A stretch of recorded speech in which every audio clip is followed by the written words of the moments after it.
lovely special guest today. I help people suffer less. New York State psychologist, Susan Valicenti. Soothing Susan, everybody. If we had the person, then we would be happy. At least in Western psychology and medicine, it seems like it's always about like, you have a problem. Training of the mind. Welcome back to another amazing episode of Gemini Soulcast. I'm your host, Sin. And I am your host, Rob. Sin, we have a lovely special guest today. We do. We have New York State psychologist, Susan Valicenti. How are you, Susan? How you doing today? I'm just so happy that we technologically got this going. That's the truth. I am so excited to be with you guys because it was such a pleasure just zooming in last week. And how you were able to put this together in a week is the manifestation of amazing to me. So thank you. No problem, Susan. We're very grateful. Yes. It's a time of gratitude. We're very grateful to have you here as a guest today. Can you tell us a little about yourself? Like, how long have you been a New York State psychologist? Well, I've been a licensed psychologist since 1986. So figure those years out. About 40 of those. I was a school psychologist before that. I was a school counselor before that. And when I was very young, at 21, I was an elementary school teacher.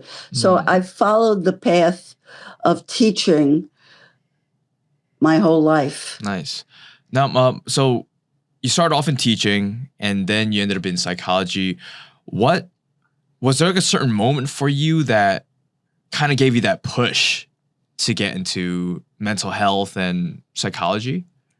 Great question, because it leads to the question you kind of asked me informally last week, which was, how did you know that you wanted to be a psychologist? That was the question. Yes. And what was interesting about it was that question, since I was a teenager sitting on the floor in the back bedroom of my Brooklyn walk-up apartment, only child by myself, with grandparents and parents in the other room doing whatever they did, somehow I always knew, it still amazed me to this day, except now I have some understanding of it, that I wanted to be a psychologist. Just those words. I had no idea why. I had no idea where the thought came from. It continued to be the thought. Yeah, I was smart. Yeah, I was interested in literature and things, music, but I didn't know where that came from. I never did. But what it did was energetically served as some sort of motivator for me to move toward at least psychology, because I never thought I could be a psychologist, to get a bachelor's in education, mainly because my mother told me that I could sort of go home when my kids went home. I said, that's a good idea. And and I did get a master's in education with a minor in psychology. And then I went into a master's program generally. And some teacher once said to me in a counseling class, why aren't you in the counseling program? And I said, I don't know, because clearly the gifts were there. And I then got another master's degree because I always wanted to be a psychologist in school psychology. So that at least got the title in. And I became a school psychologist wonderfully in the 1980s, for many, many years. And I was in the schools for 25 years as a counselor and a school psychologist, loving every minute of that work. And then in 1984, the dream of that word happened, and I was accepted at the Fairclough School of Psychology in the Bronx with a full-time job as a counselor in Brooklyn, 2 growing children, and I went back to school for my doctorate. Wow. Mind blowing. Wow. And yeah. and there it was. And I was in my 40s by then. And went to this wonderful doctoral program that allowed you to get a doctorate with a research paper in 2 years, and allowed me to do my internships. Last time it happened in New York, in the schools, which means a supervisor of the school psychology program became my mentor, which is unheard of now. There's now a clinical practice that's a year. So I walked in, with little therapeutic psychology in the books training as a psychologist. So that is what, once you got like a mentor, that is what made you feel like, hey, now I should zone in and start helping adults, let's say. I know you dealt with, in the school system, but did it kind of guide you into where you are now? Because you've been working with a lot of clients. Then I had a study for the licensing exam in New York State, which is heavy duty extensive, which was done, and receive a license to become a school psychologist, a regular psychologist. Yeah. And then as part-time work, because I was still a school psychologist, made my living, I hooked in with a psychologist that I knew personally, and he eventually let me work part-time in his office and gave me some clients.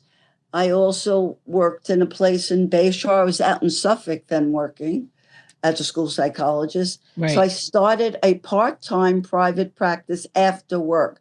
And that's how it was for 13 years. I was a school psychologist, and then I had a part-time practice on Monday during the week and Saturdays and whatever. That's how it started. Okay. Nice. In terms of you have a very long, extensive career in therapy and in psychology. My question is, you have so many different clients and people that you kind of see, right? So is there like a reoccurring theme among your different... I love that question. Yeah, is there an underlying theme? Cindy knows why I love that question. Because every time a client, and I've been one of the few psychologists, I think, in New York that works with insurance.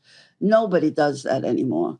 Licensed psychologists want money. Right. They don't want to work for $80, $60 a pop. I always work with insurance.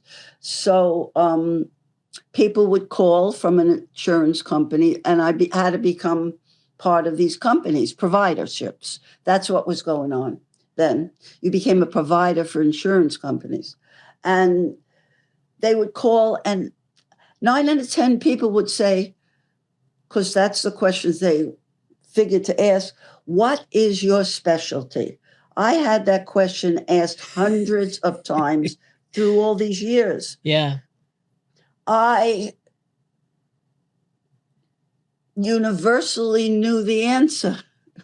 I always knew the answer. And the answer was, I don't know if you remember this, Cindy, but the answer is, I help people suffer less. Yes. And people, you say, what? Yeah. They didn't even understand it. I always knew that that's what I was supposed to do. Always. Yeah. I always said that, and that has always been the universal goal of what I did. I just want to mention the other piece of I want to be a psychologist, and I don't know why. I never knew why. Your higher self knew. Your higher self definitely knew. good girl. Yes. My spiritual, karmic, generational eons knew. I did not, but I knew where my heart was. I always knew that, but I never thought that I could, this scared little girl from a walk up in Brooklyn, ever become that, ever. Do you feel that, in terms of Rob's question, do you feel that most people, most clientele, like right now, presently, have come to you with, for help in relationships? Like, do you see, a lot of your clients maybe overthinking? Because I didn't say this on the podcast yet, but Susan was my therapist. Yeah. For a long time. And so we love each other. Yes, we do. And I have discussed on this podcast how I went through fear of abandonment for a long time. And I started peeling back the layers because I wanted to do more and more work. And it was a friend of mine that referred me to Susan. And Susan really, and I have to say, Susan, I'm going to say this to you right now too. You have really been a tremendous help for me personally. In terms of relationships, I'm a lot more relaxed. I don't overthink as much. And it is true. Like, I feel like you did help me not suffer as much. Because a lot of us overthink and we make a lot of assumptions and we run with it and we're not getting to the root of it. And Susan would help me get to the root of that. It's amazing. And also remind me how amazing I am on my own. That's really true. Yeah, no, it is true. Like, I'm not now. So in terms of that, like, do you have a lot of clientele like that go to you because they need more so help as far as relationships? Because I feel like everything has to do with relationships. Right. Yeah. Good also to one of your ponderings, which I kind of love the question. The question was, how does one conquer, and you listed attachments, which is what you're talking about now, anxiety and fear. Yeah. That was a question. Yeah, that's one of our questions. Yeah. and let me just tell you, that is a definite 6 series or 400 series podcast. All right, well, we're not doing that today. But if you could offer, a suggestion, let's say, for our audience that may be, looking for assistance and guidance in that, or maybe they feel like, should I go to see a psychologist? Should I, what's a tip, let's say, or like some piece of advice you may give to our listeners that may go through that? Number one, bottom line, and we could go in this, but I'm trying to be succinct about it, that we all, from eons back, come into this body with a base of fear, so that we all have these tendencies to be reactive to what goes on outside of ourselves. And attachment, especially attachment, is we're all attached to getting and spending and having in relationship. It's all, a lot of it is attachment. And the bottom line reason that we all want to be attached is we believe if we get the thing outside, then we will be happy. Our main driven motivation in this life is to be happy. Right. Yeah. And so we look to the outside, pleasures, objects, people, things, getting, spending, comforts. Quite understandably, we want to be happy, but we believe that if we had that, let's say the person now, because that's, you talk about relationship. If we had the person, then we would be happy. And everything I know, because I am a student of Buddhism, I didn't know it, but I always have been. Mm-hmm. And now I'm a faith student of Buddhist lineages, it's a big revolutionary thought that they've known for 2,500 years, that you can't get it from the outside. Yes, you can get comfort. Yes, you can get things. Yes, you can get people that can be very loving. You can get a lot that seems to bring in the moment happiness.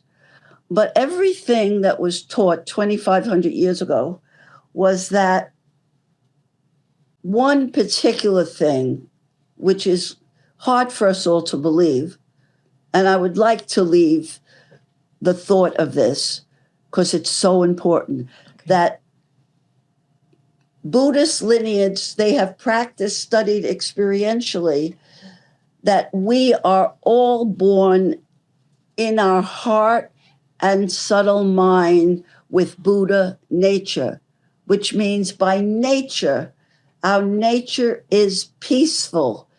If all of our deluded minds were quieted, we naturally become peaceful. That's the most important thing I want to transmit today, that we all have it.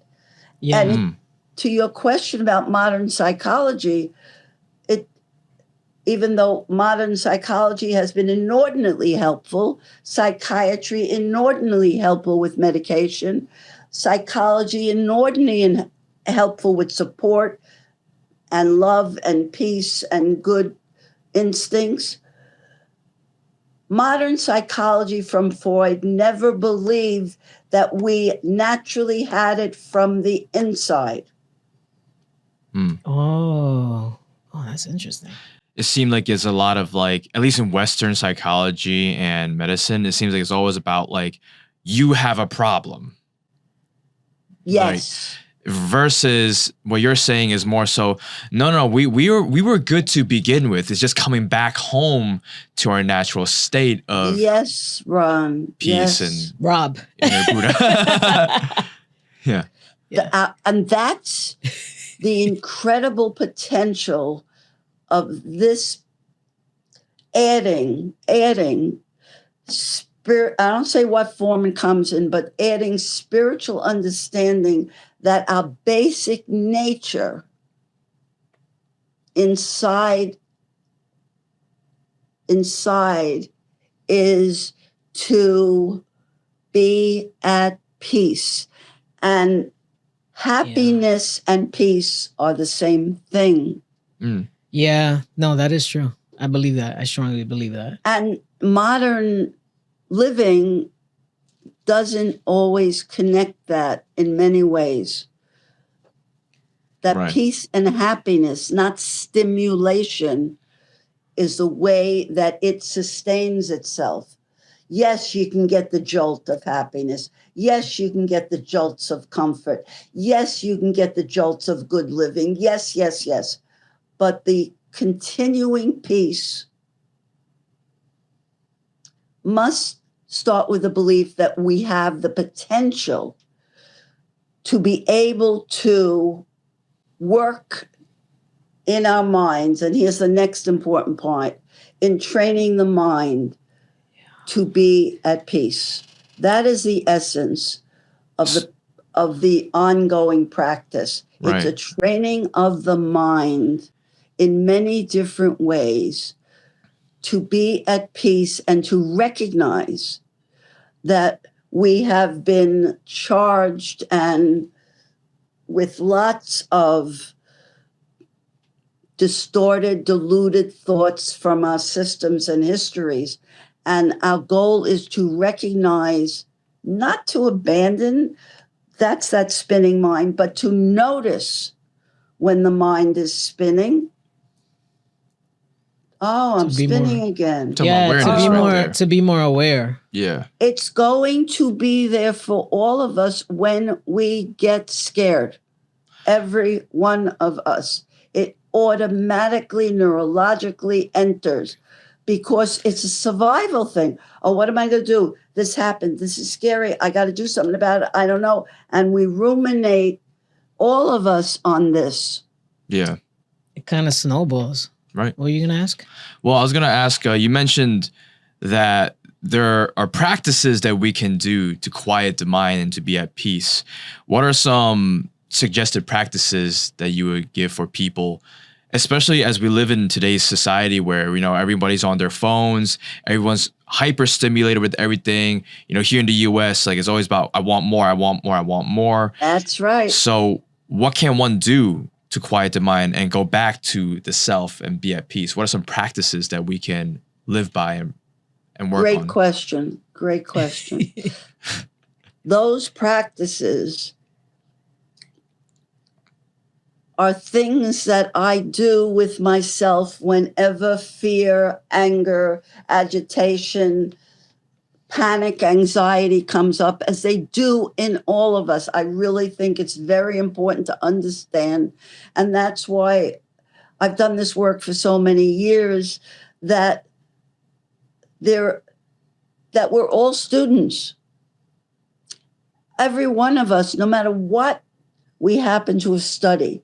And my studying the Dharma, which is a lineage of Buddhist techniques, has taught me that there are certain spiritual practices. After we learn the usual methods, which many people now know how to, at least through breath work, through meditation.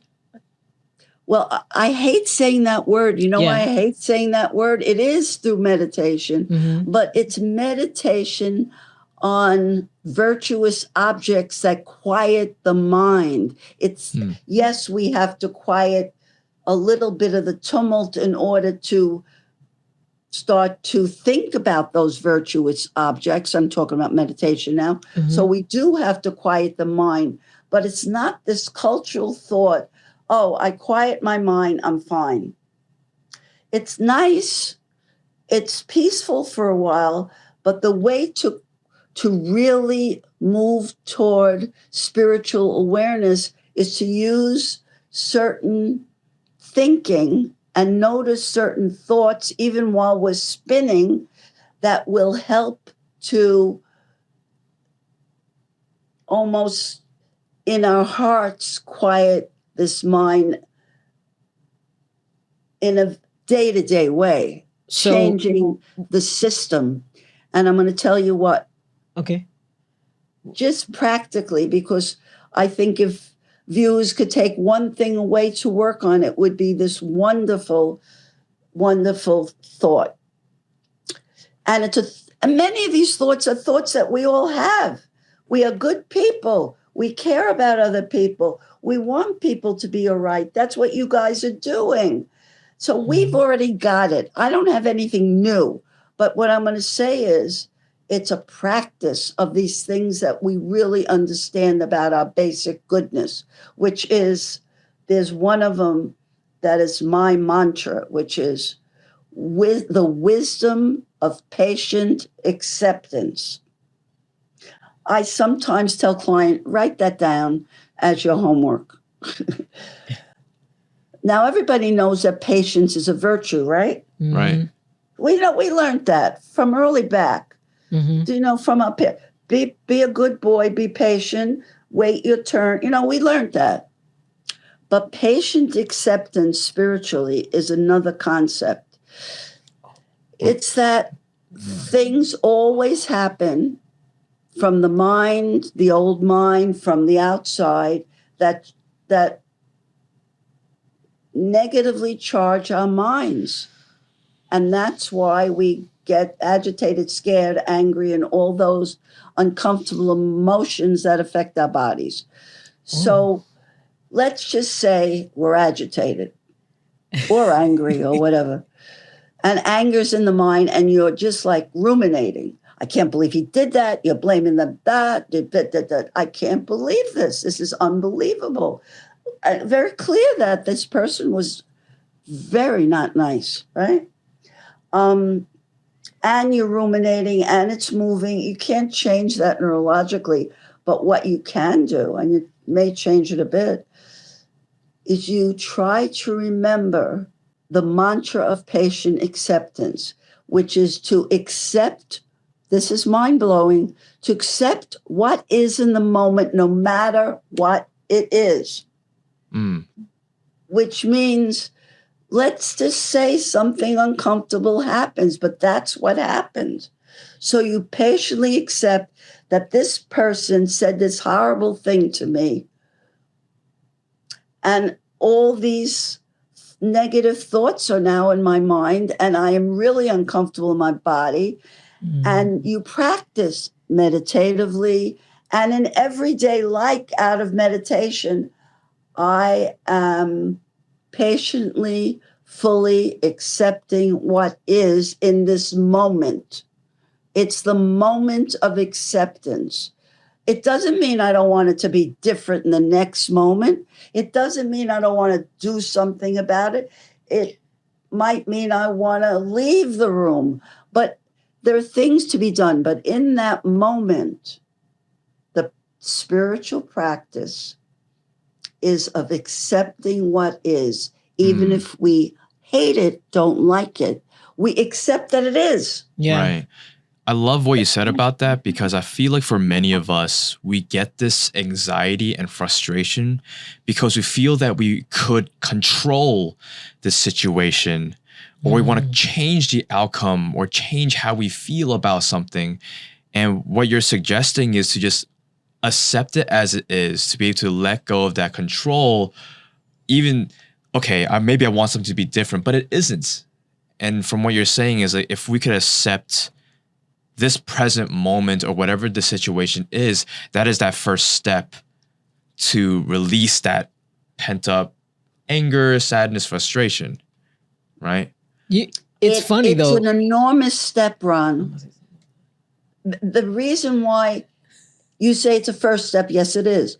But it is an enormous step because in that moment, in the mind, you are practicing not rage, not anger, but saying, this is what happened. I don't have to like it. But the acceptance of what is the mind understanding something different, not just negative emotions and blame, which is a biggie, but it's accepting this is what happened. I don't have to like it. But right now it is. In that moment, something changes about the mind that's hopeful. What you're saying, like, is really interesting though, because like, you know, when I get annoyed or you get annoyed, right? I'm just going to say this, right? Yeah. In the moment, we get annoyed right away. Like, Yeah. oh, come on. And whatever else, right? And then people, most times, like we're told to kind of like not react in that moment, right? So then like the way that I'm understanding what Susan is saying is like in that moment is just like, all right, accept that, you know, the disappointing news in the moment or whatever, this is what it is. And most times, if you realize, when we wait a little bit, we calm down. Right. And then we're like, all right, well, okay, it's fine. Yeah. like instead of just pouncing on each other. A lot of times we get very reactive Yes. to whatever situation it is. Yeah. So I think just being able to accept it and recognize it, Right. and then letting some of that time like cool off, then I think that would prevent a lot of wars from happening. No, whether it it's would. relational wars or actual wars. Right. Even Lot with of wars. people who react right in the moment when something happens, they want to pounce. Yep. And it's like, all right, no, let me just take this in. Let me take a step back. I don't have to react to this right now. I don't have to answer this right now. Yeah. I can take, Yes. you know, take a beat. Yeah. And then, you know, once I'm calm, then I'll have a conversation. We definitely need more of that. Especially in relationships, we need more of that. Yeah. Susan, you know, you've been doing this for such a long time. Yep. And I guess for you, like, do you feel that the world is just going a lot faster now than it has in the past? And so I feel that perhaps I'm curious to hear your thoughts in terms of the state of the world now, people's mindset now, right? And what we can do to make this world a little bit of a world of less suffering and a Yeah. little bit more happiness. Yeah. Well, one of the ways is it is a training. It is always training the mind. It is always being able to notice what is you are thinking in the mind, and being able to see whether I know this sounds like it's about not the world, but it is about the world. If one person at a time can train the world in compassionate understanding for all people, and that's part of it.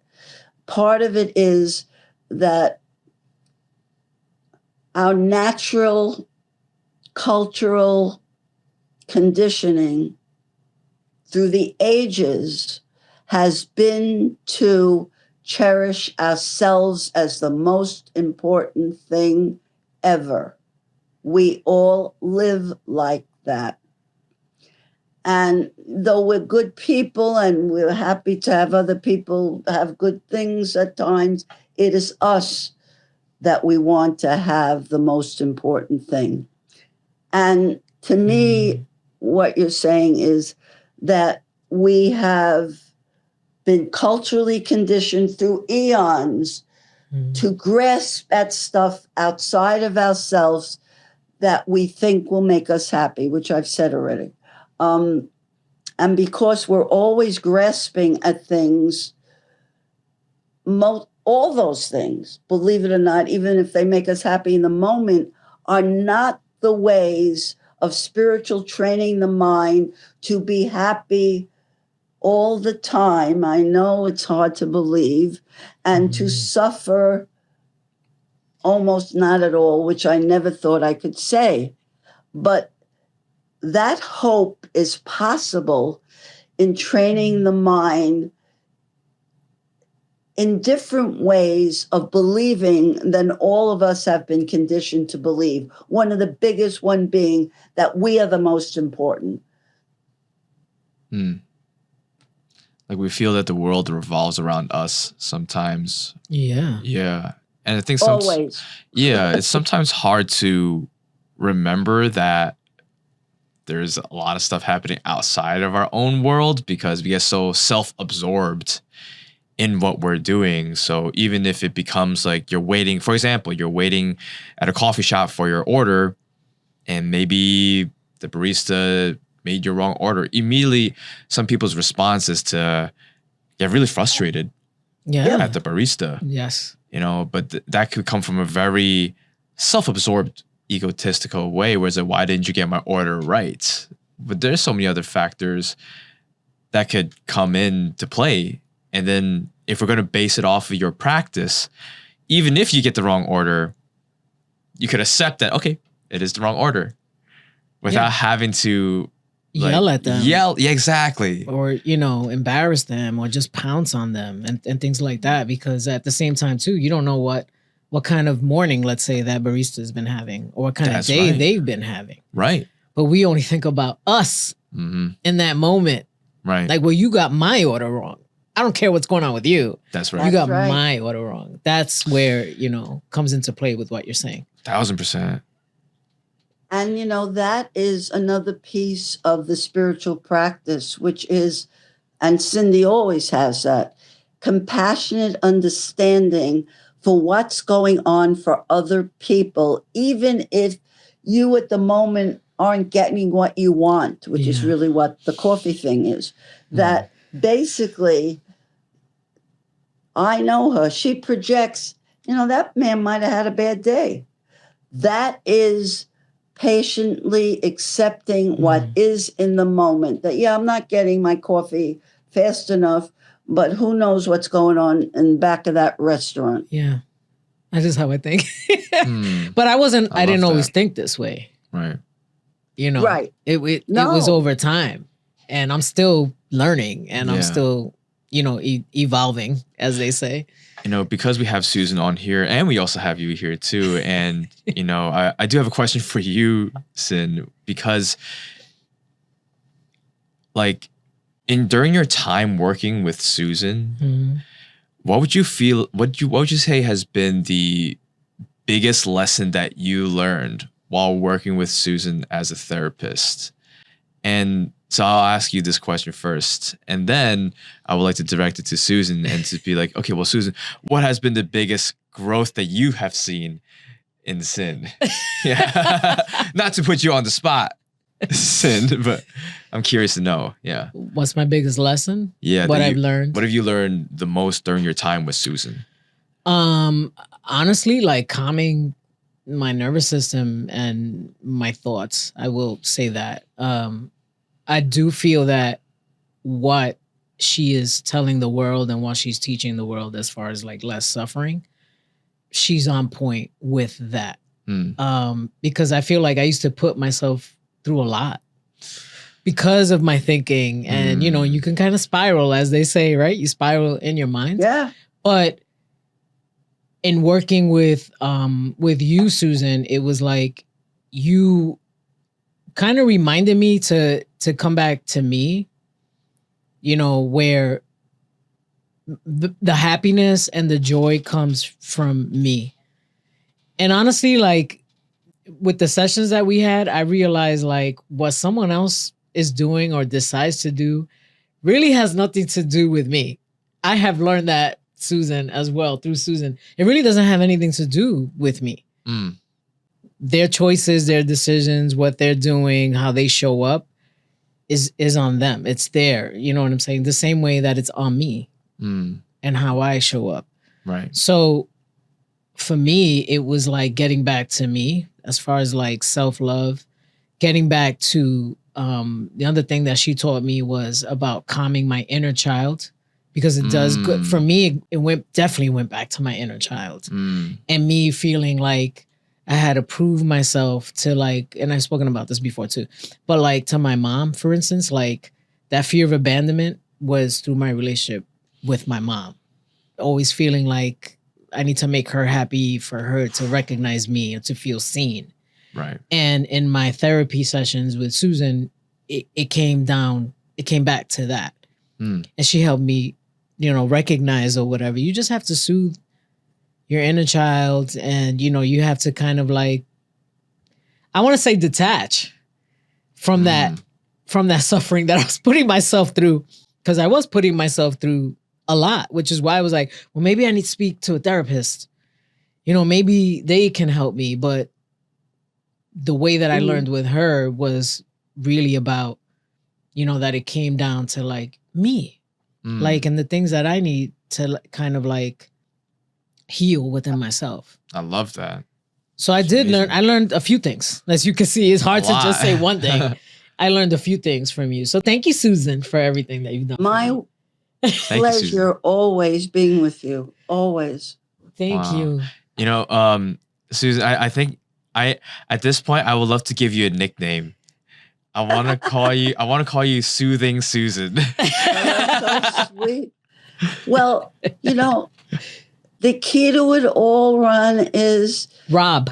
The wings of the bird are compassion on one side and wisdom on the other. And Cindy doesn't know this, but my therapy has broadened and changed since I've seen her. And I haven't seen her in a while. And we never saw each other for that long. I see people for many years at times. But we didn't. But it was profound for her and good for her. And I always loved her deep aha moments. She's the best at the aha moments. The best at getting excited about clarity of mind. Really. Yeah. That's the key. Excitement about clarity of mind through our deluded thinking. When that mind gets clear about what's important for peace in our mind, and then that obviously affects our bodies. I love how you I love how when you're talking about mental health and spirit and and therapy and psychology, you always approach it from a very spiritual place.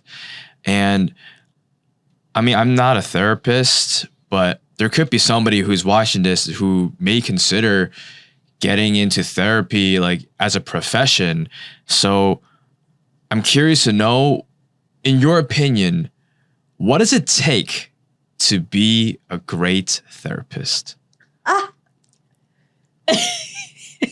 I gotta say, being a Buddhist and in the last years of studying Buddhism very intensely since the pandemic, actually, I always use the tenets of Buddhism my whole life. We all use it.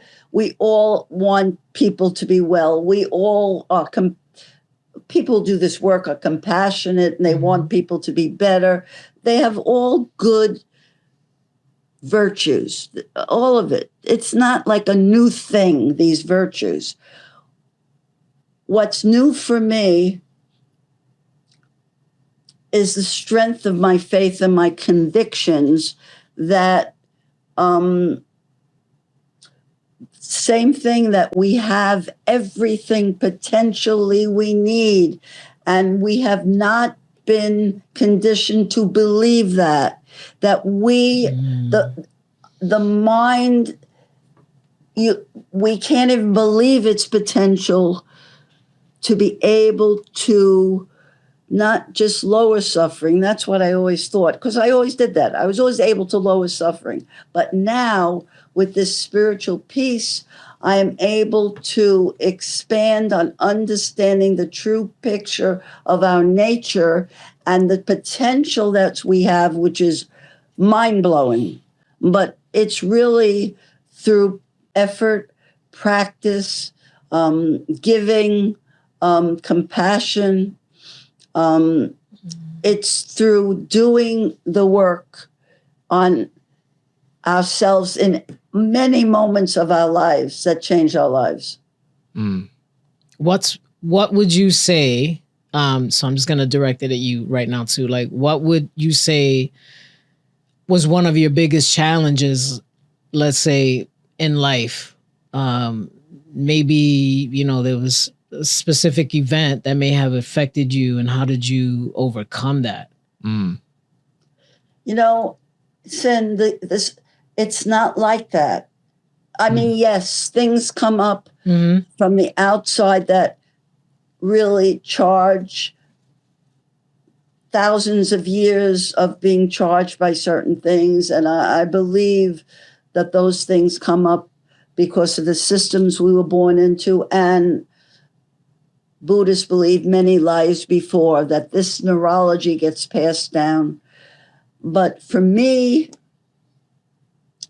it's every day having the work be on clarity of mind, of what, noticing. You can't stop it, but you notice what the mind is saying when it's charged by something internally or externally. Noticing the mind clearly. What's it saying? Oh, it's saying that that it's his fault and I can't believe what he did and it's horrible. Okay, that's what the mind is saying. Good for noticing. What else can you also notice?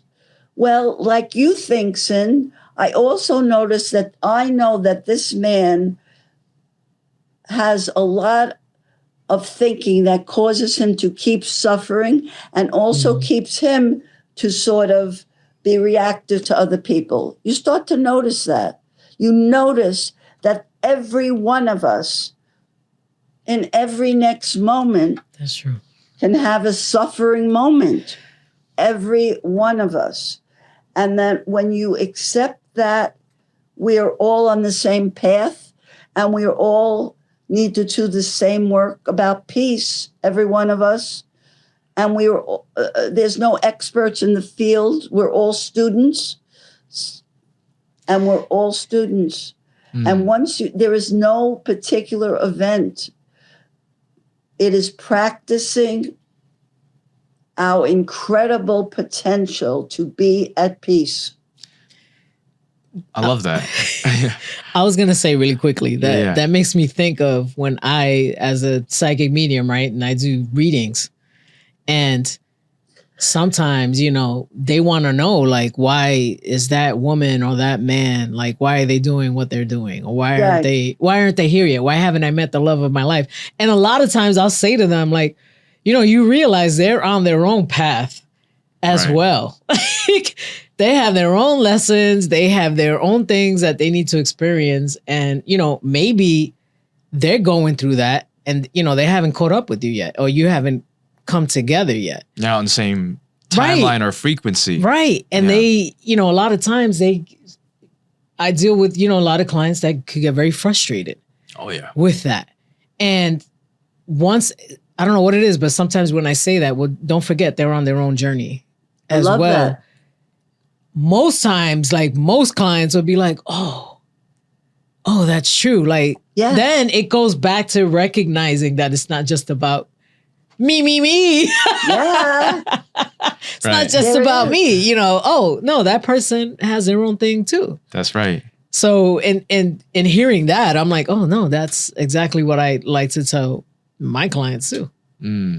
It kind of goes back to the idea of like, okay, you just don't know what they're going through. And a lot of times we're very self-centered and focused on our own things.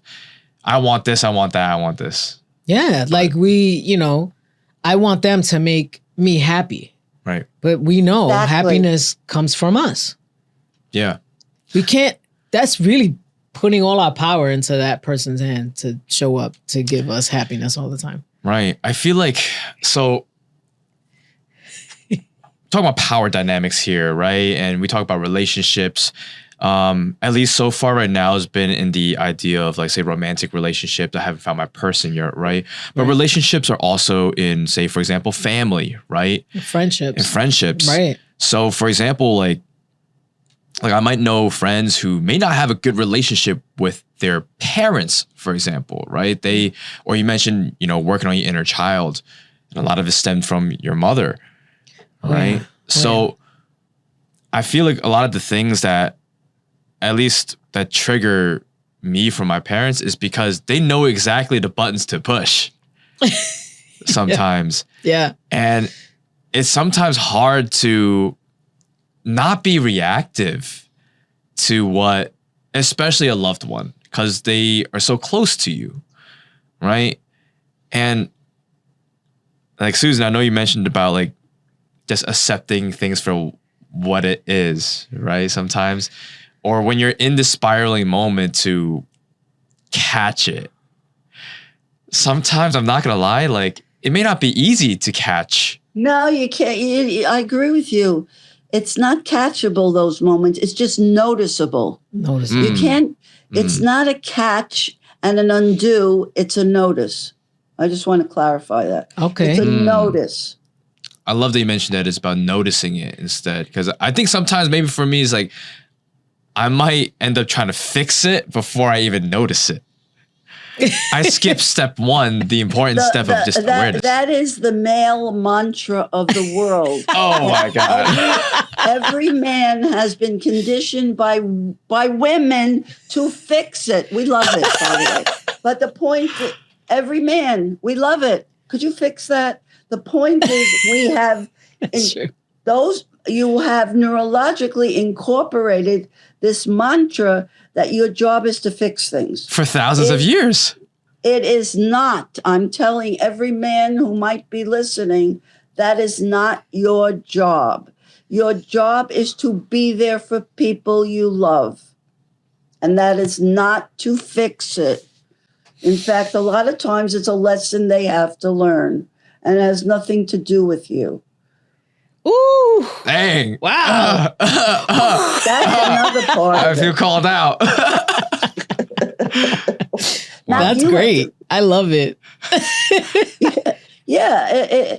And here's the other piece that I love. That's my realization. This part is, in the last years of understanding that when suffering does come up in all of us, and It is just a condition of being in what we call samsara, which is the nature of suffering. We have all not become enlightened yet.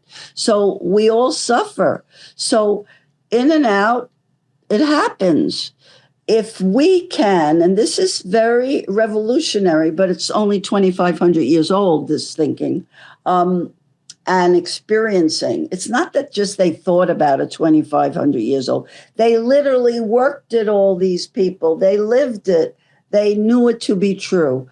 And what they knew was every occurrence that causes, let's just say, reactivity or suffering in the mind are also our teachers.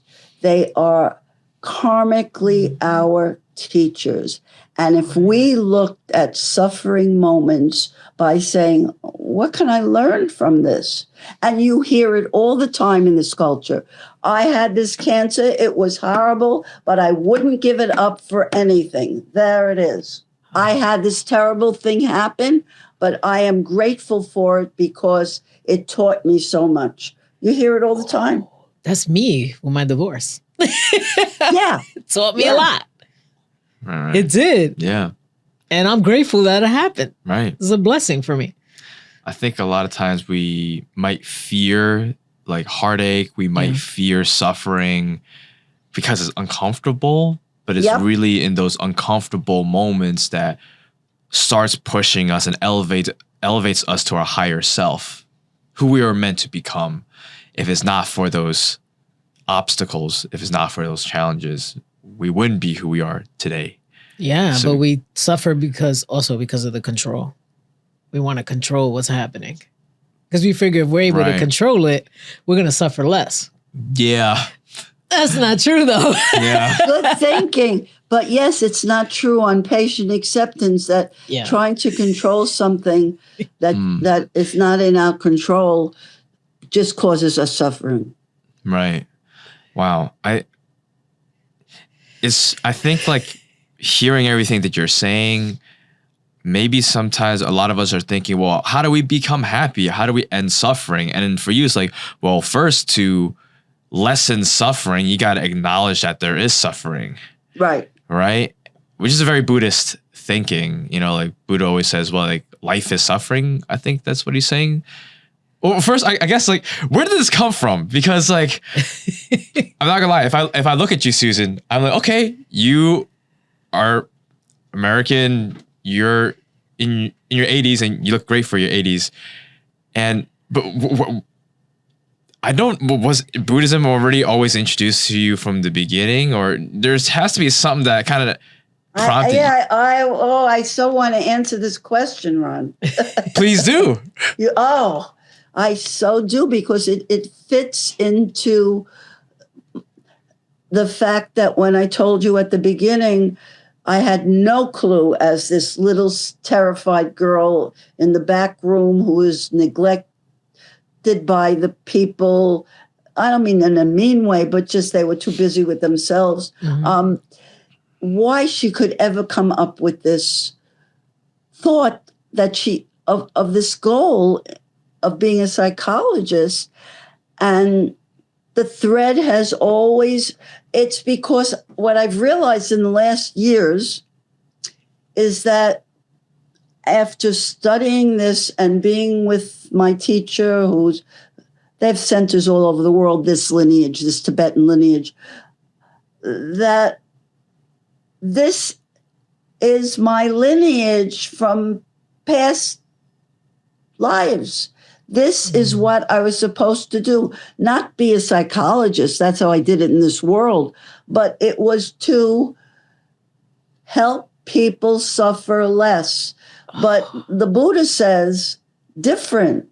The Buddha says we can really eliminate the suffering of the mind. That doesn't mean that we eliminate necessarily the suffering of the body, but it does mean that we can clearly, and I know this to be true, eliminate the suffering of the mind, which is the extra suffering we put on whatever else is going on.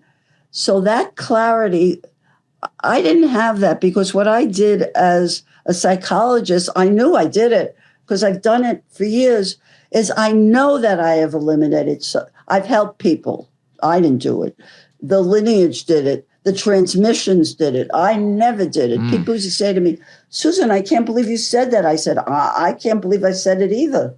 Because it really was it's a transmission from generations and eons back that is saying that we haven't looked at things in a way that has clearly eliminated all suffering and produced quiet, peaceful minds, which we all have.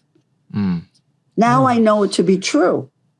I think that's faith, by the way. That's faith?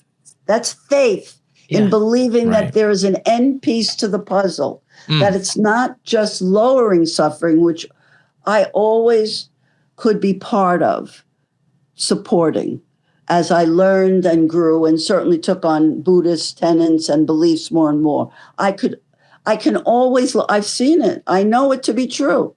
It's experiential. Not that I did it, but the transmissions of the ideas do it. You have less suffering. But the bigger picture is that culturally, we have taught people that they have to grasp at happiness outside themselves. Right. That's the basic way it gets in the way. Oof. Taught by society. Oh, machine. yeah. Oh, yeah. That comfort and what we thought charges us and stimulates us. And in the moment, we have fun and we like it. Nobody's saying not to do it. This modern Buddhism that I study doesn't say not to live your life, but it says to not depend on the outside world to do it for you. It's like we already have that within us. We have the power. It's like, yes, we all have the inner Buddha in us, the inner Christ consciousness, for some people say it. Like we all have that inner light, and it's just about tapping back into home, going back home. Yeah. To me, if it's I could home. leave you with one thing, it's that the belief in this lineage and many lineages were thousands of years old, and they learned it to be true that we all, and I want to say that to everyone, I believe it in my heart, we all have this Buddha nature to be able to train the mind, to be able to, and when you train the mind to quiet itself from the delusions that we've taken on, the mind itself is at peace. And that peace makes us very happy. Wow, Susan. Oh, that's what you do, Cindy. You know what I do. I love when you do that. Oh, my God. I love when you do that. She does that from time to time. It's those aha Don't you love moments. when she does that? Wow. I love it. But Susan, oh my God, to wrap this up, though, this has been an amazing conversation. You definitely gave us a lot of gems here for our audience. Oh, yeah. A lot of guidance for our audience to suffer less. How should we end this? Like, how? I would like to have one final question, if I may. I would love to indulge on this question. Rob is always full of questions. That's why I was like, how should we end this? You want to ask one last thing? Yes. Susan, if you have, I would say, I guess maybe this is a two-part question, but I'll condense it to one, just to make it simply. What is happiness to you? Oh, it's so clear. It's what we all have intrinsically in our heart and mind, which is we are basically people at peace who want to be there for others, who want to give to others. And the more that we think that we have to grab on it ourselves, the less we have it. We Nice. have the peace. We just have to train the mind. And peace is happiness. Peace is happiness. Yeah. I love that. That's why I always say, like, I'm all about my peace. All about that peace. Yeah. Definitely. Oh If I don't my want to gosh. do something or somebody's disrupting that peace, I'm like, I gotta go. Yeah, definitely. Yes. Right? Setting those boundaries. Yeah, I gotta set those boundaries. All right. Wow. Not soothing Susan, everybody. Susan. You know, Yeah. and the job for all of us, and my job every day, just so your audience knows it, that I haven't arrived to be soothing, that I suffer, that I have to do the work, that I struggle like everybody else. Yeah.